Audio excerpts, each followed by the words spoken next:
Hello, this is Father Daniel Kim, Maryknoll Missioner, and welcome to our daily Gospel reading and reflection. Today's Gospel reading is according to St. John, chapter 8, verses 1 to 11. Jesus went to the Mount of Olives, but early in the morning he arrived again in the temple area, and all the people started coming to him.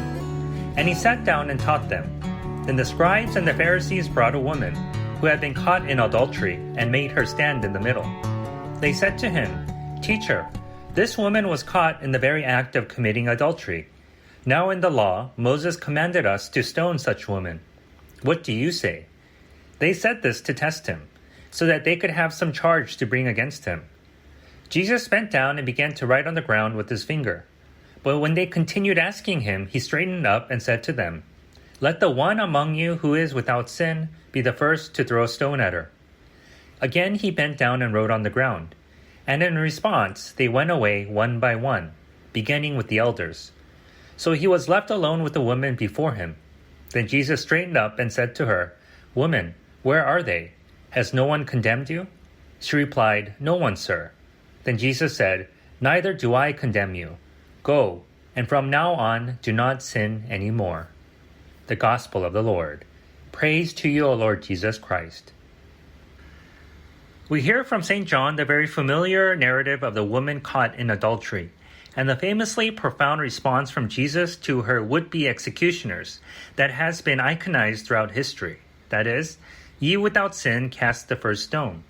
In a nutshell, this retort from Jesus calls to mind our own propensity to err before hastily casting a stone at another for their mistakes.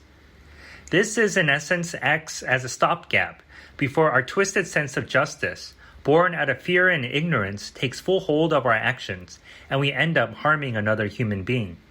So as followers of Christ, we are called to act with compassion and understanding that transcends our inclination towards snap judgment and action, lest we forget that we, too, can fall ill and are subject to the same condemnation and stigmatization.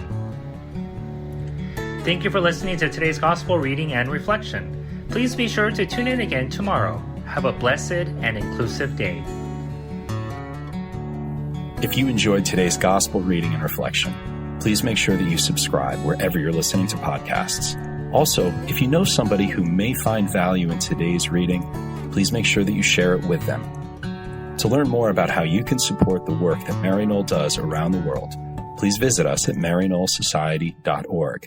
And if you're interested in subscribing to our online magazine, please feel free to visit us at maryknollmagazine.org. Thank you once again for spending your time with us today, and God bless.